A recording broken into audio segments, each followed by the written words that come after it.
Olá pessoal, bom dia, boa tarde, boa noite. Espero que todos vocês estejam bem, tá? Que tenham tido uma boa semana até então.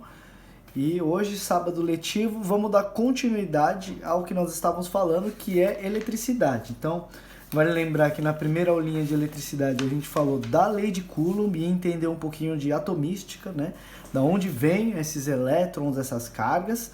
Na última aula a gente falou de lei de Coulomb e lei de Ohm, então a gente conceituou corrente elétrica, resistência elétrica, entendemos o funcionamento dos chuveiros e entendemos as primeiras fórmulas matemáticas, né? Que era o URI, U igual a R vezes I, e o PIO, o P igual a I vezes U, e eles relacionavam a diferença de potencial, as resistências dos aparelhos e a corrente elétrica, ou na outra fórmula, a potência também. Beleza? Pessoal, na aula de hoje nós vamos dar continuidade a circuitos elétricos. Circuitos elétricos, gente, nada mais é do que sistemas que possuem cargas em movimento que constituem um circuito fechado. Então, se tiver carga em movimento, tudo ligado num circuito fechado, isso é chamado de circuito elétrico. Beleza? Tá. Para a gente resolver esse circuito elétrico, então você vai notar que resolver um circuito elétrico nada mais é do que determinar a corrente elétrica que passa no circuito e o sentido dessa corrente elétrica, tá bom? E para isso a gente vai utilizar duas leis. A gente vai usar nós vamos usar uma lei, a lei de Ohm, para resolver e utilizando duas fórmulas dela, né? Que é U igual a R vezes I e o P igual a I vezes U. Essa fórmula aqui está destrinchada, mas você já conhece ela da aula passada. Bom, aula passada eu deixei alguns testes para vocês resolverem.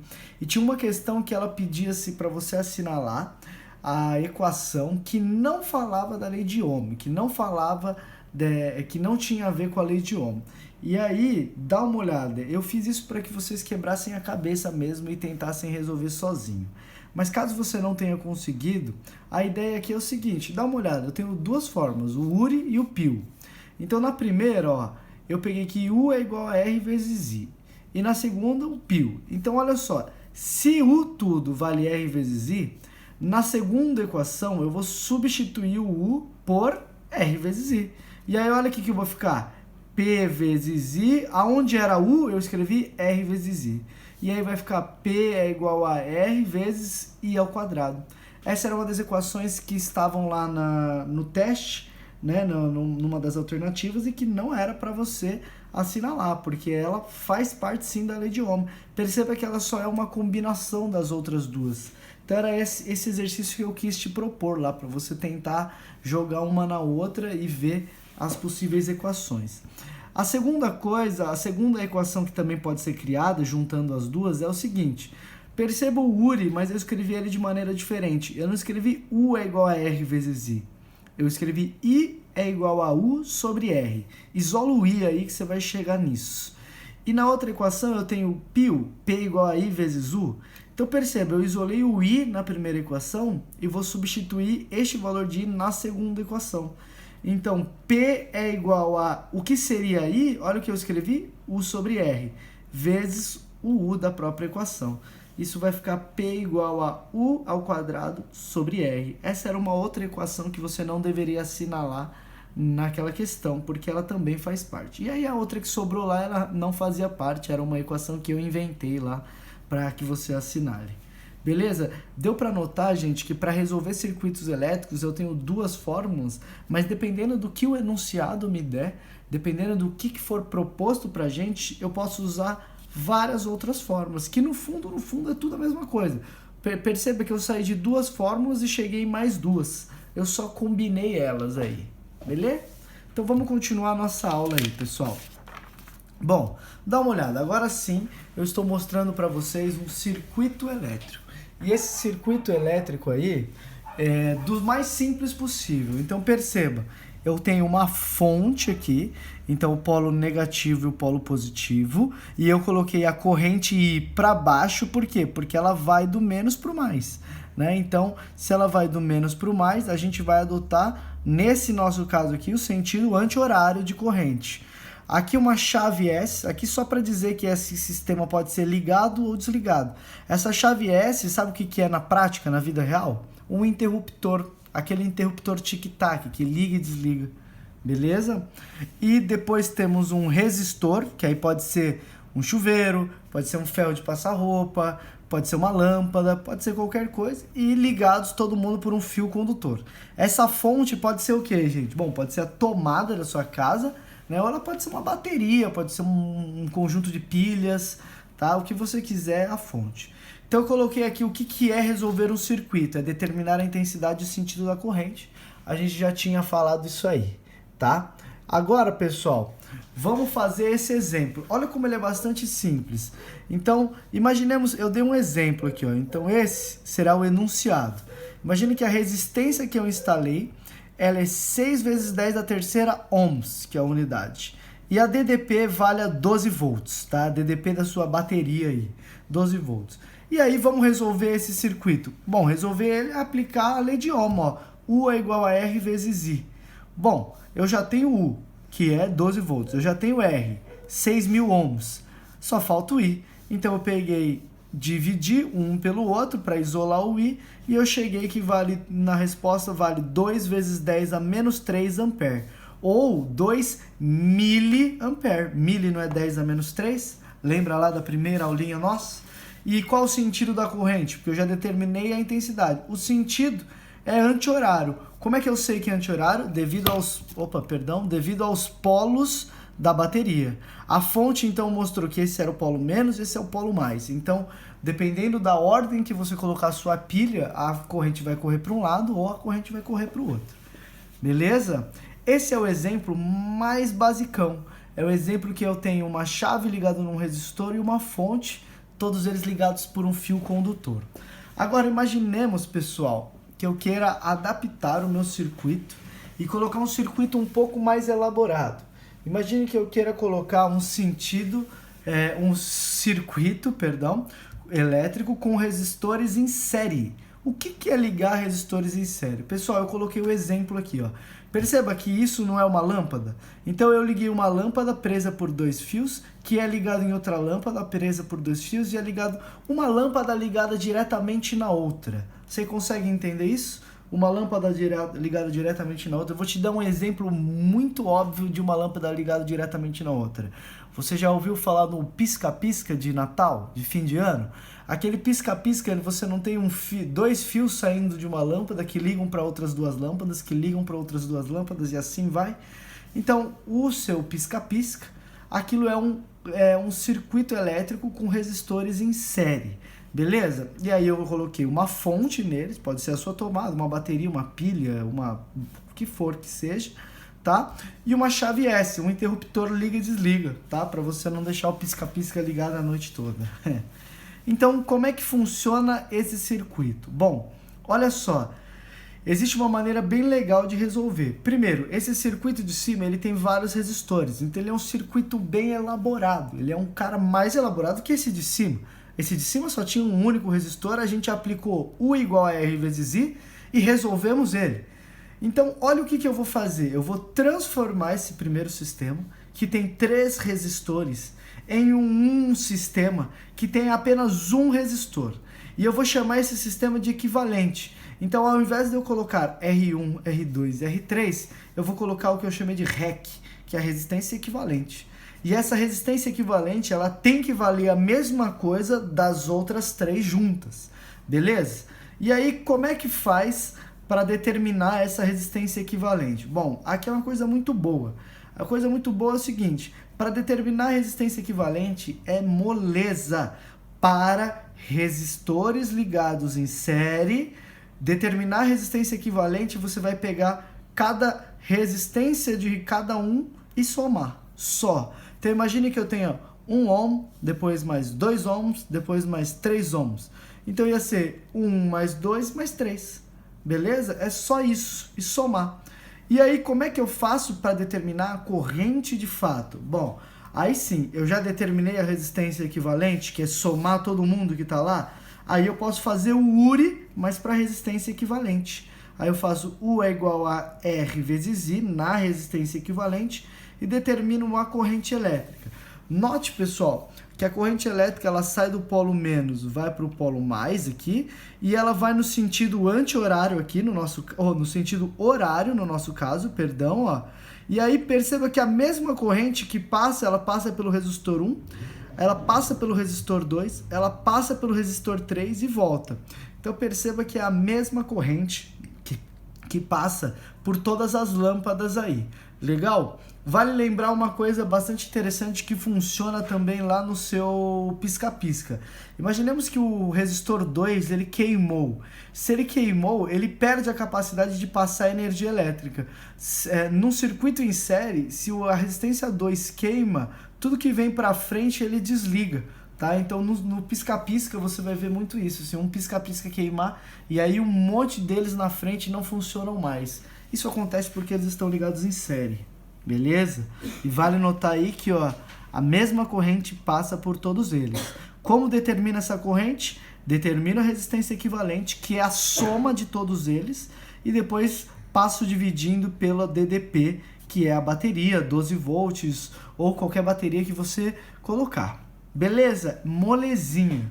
Vamos continuar os nossos conhecimentos em eletricidade. Agora, gente, eu tenho circuitos elétricos com resistores em paralelo. É um pouco diferente. Perceba, gente, que ó, um fio vem para cá, ele se divide e liga numa primeira lâmpada. Ele se divide e liga numa segunda lâmpada. E aí se divide e liga numa terceira lâmpada. Depois esses fios se encontram aqui. Olha a grande diferença. Olha essa diferença, pessoal. Aqui, o mesmo fio liga todos eles. Perceba que uma lâmpada é ligada diretamente na outra. Um resistor é ligado diretamente no outro. Nesse caso aqui, não. Os resistores não são ligados um no outro. Eles são ligados por fios. Beleza? De tal maneira que, olha o que você vai ter que conseguir perceber aqui comigo. Olha o que você vai tentar perceber. Da bateria vem o sentido da corrente elétrica, aqui para a esquerda, não é verdade? Porque aqui é mais e aqui é menos, então ele vem para a esquerda. Quando ele sobe e ele chega nessa divisão, parte da corrente elétrica vem para a direita, no resistor 3, e parte sobe.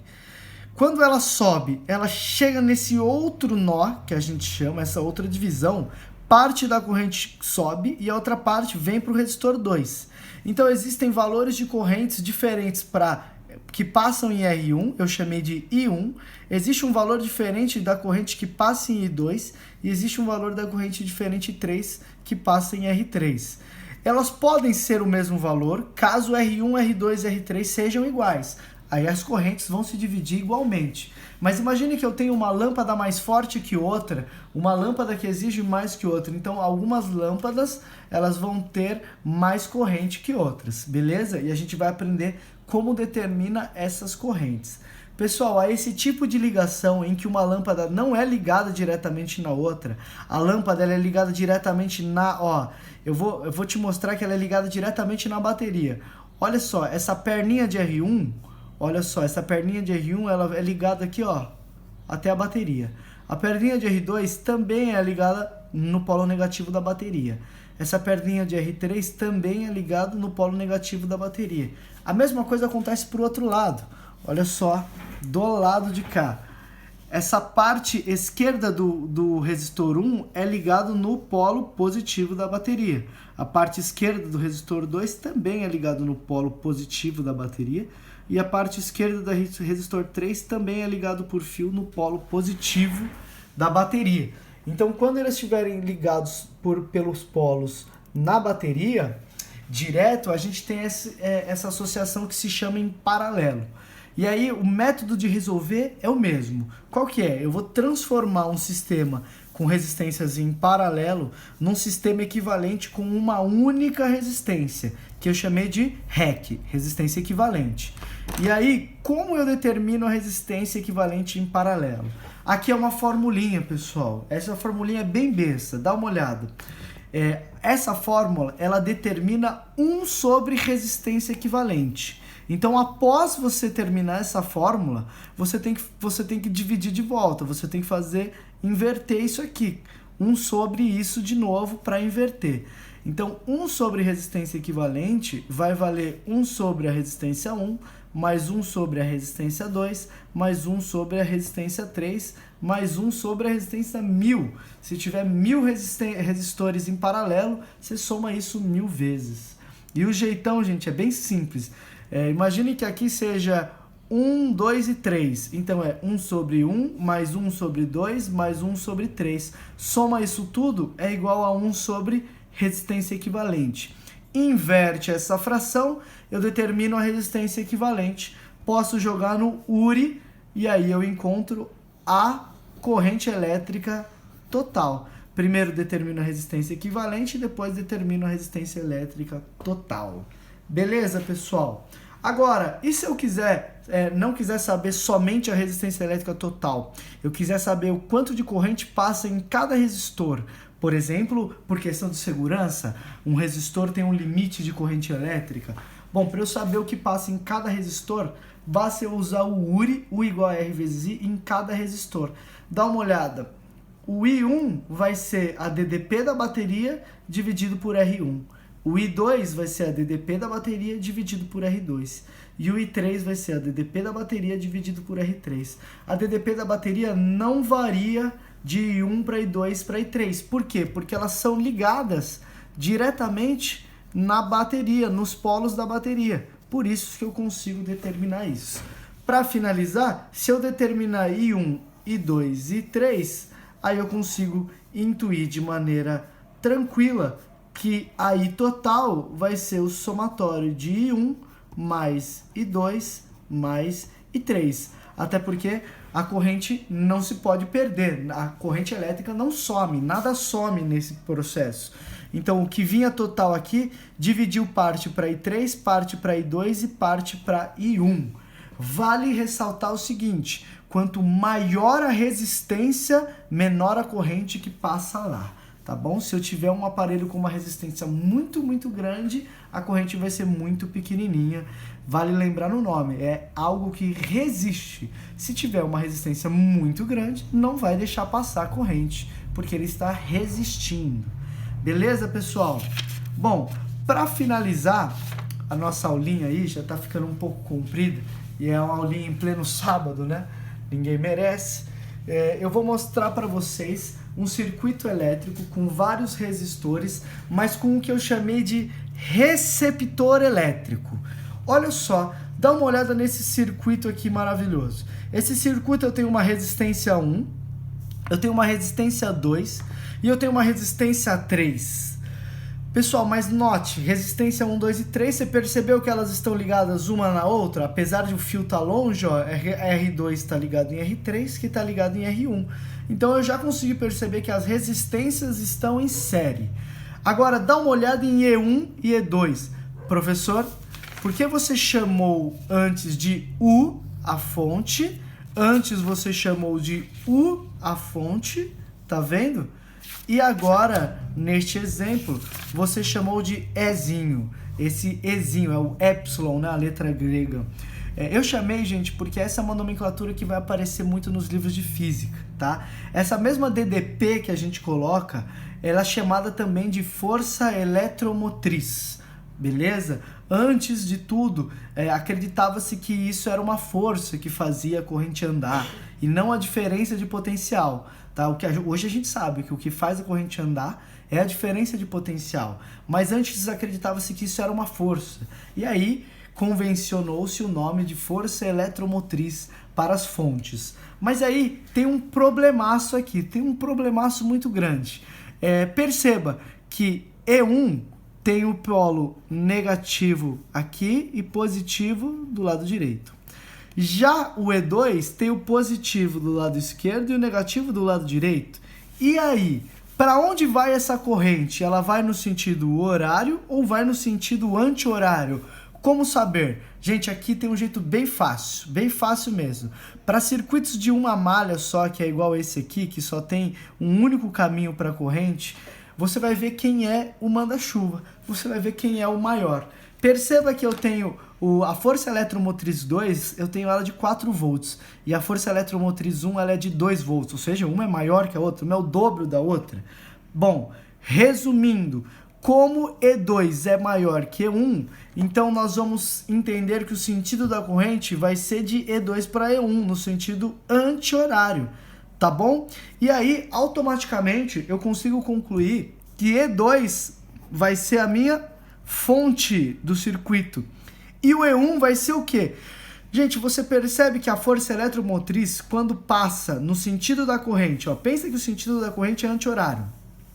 Quando eu passo pela fonte, eu ganho energia, porque eu saio do potencial menos e vou para o potencial mais. Agora, no sentido da corrente, quando eu passo por E1, eu saio do potencial mais e vou para o potencial menos, então eu perco energia, eu perco força eletromotriz, eu perco tensão nesse aparelho? Sim. Agora, então por que eu perco tensão nesse aparelho? Porque ele não é uma fonte, ele é um receptor, tá? Ele tem o mesmo jeitão, mas ele é um receptor.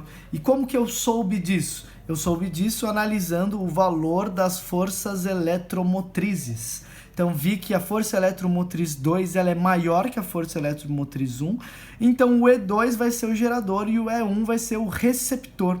Sabe o que é receptor? É qualquer aparelho que utiliza energia elétrica e transforma em outro tipo de energia.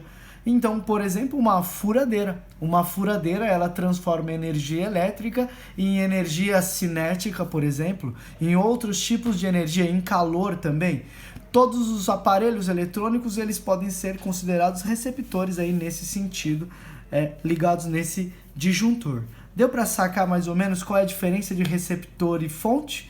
Fonte é aquele que fornece força eletromotriz, tensão, e receptor é aquele que retira, é aquele que utiliza essa energia para transformá-la em outro tipo de energia.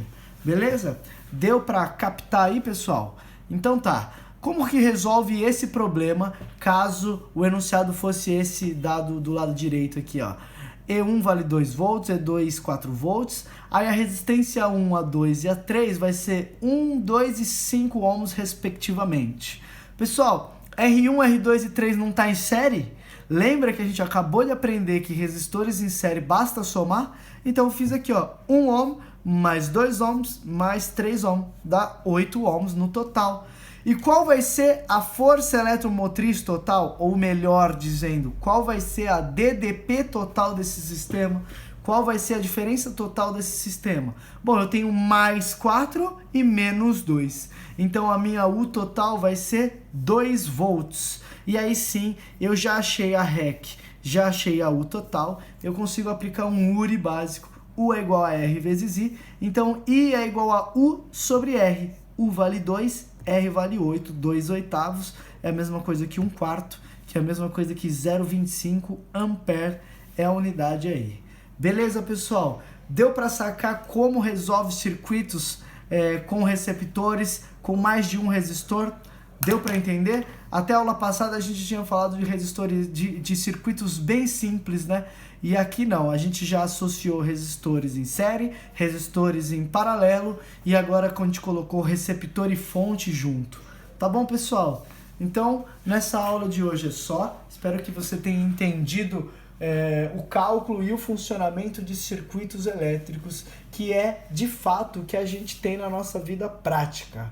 Pessoal, um bom sábado para todos vocês, cuidem-se, uma saúde para todos os familiares e um abraço.